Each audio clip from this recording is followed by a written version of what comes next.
Another part of your Twitch channel that you've shown fans is your mask making process. What led you to want to share that with fans? So yeah, like I said, so when I do those, I definitely got to do one that's a little bit more detailed because the one that I do on my stream is like a very simple mask. It's very easy to slip on, almost like Liger's. But it doesn't have the detail and the quality, the time that I would put into it that I would a normal mask or a mask that I would make myself.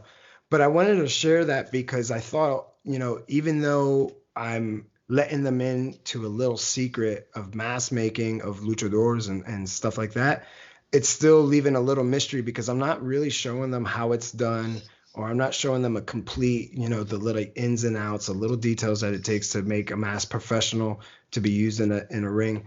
But it does give the fans a little bit of feeling a little bit closer to, not only myself, but like the Lucha Libre culture, and seeing like it does take more than just an hour or 2 hours. Like it does take like heart, soul, and dedication and love when you do create these. And I know they see that in it because the fans will always like cheer me on, or like, like, this is so cool, I wanted to see this.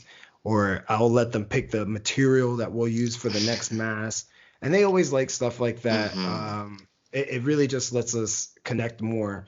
I already feel like it's hard to connect with like a luchador, especially on the WWE level. But at least that lets them into a little bit of inside my life as a mask maker, inside my life as a wrestler, and inside my life as a person. Hey everyone, it's Denise Salcedo here in Lucha Central Central with a look at all of the great shows available this week on the Lucha Central Podcast Network, where you can always find each show on its own or subscribe to the Lucha Central Podcast Network show for every show in one easy feed. Monday, Lucha Libre Figures and Facts returns as the crew talks about the history of one of Lucha Libre's most influential personalities, Conan, including an in-depth look at his Toy Biz WCW Slam and Crunch action figure. Tuesday, it's Mass, Mats, and Mayhem as Lucha Underground executive producer and showrunner Eric Van Wagenen is back for part 2 of his interview, where he gets confronted with the number one question on the minds of series fans: will Lucha Underground return? Tune in Tuesday for his answer and a whole lot more.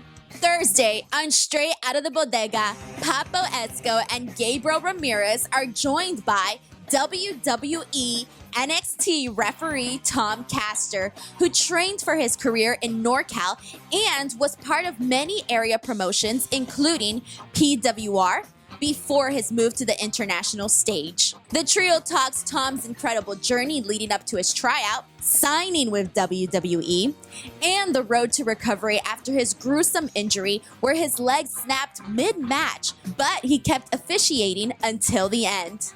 This is an interview you won't want to miss. Also, Thursday and in Espanol, the number one Spanish language wrestling podcast in the US, La Mesa de los Márgaros, is all new. And AAA Exótico, Mamba, pulls up a seat at the table. On Friday, we've got one of the top Lucha Libre podcasts on the US iTunes charts, Lucha Central Weekly, and the number one wrestling podcast in Mexico, Lucha Central Weekly en Español. Get all the latest news on the road to Lucha Libre restarting in Mexico, plus a check-in on the top names in Lucha Libre in US promotions, including WWE and AEW. Be sure to subscribe and follow all your favorite Lucha Central Network series on your favorite podcast platforms, and please be sure to give a rating and review to help more fans find the shows that you love. For now, this is Denise Salcedo signing off from Lucha Central Central. Have a great week.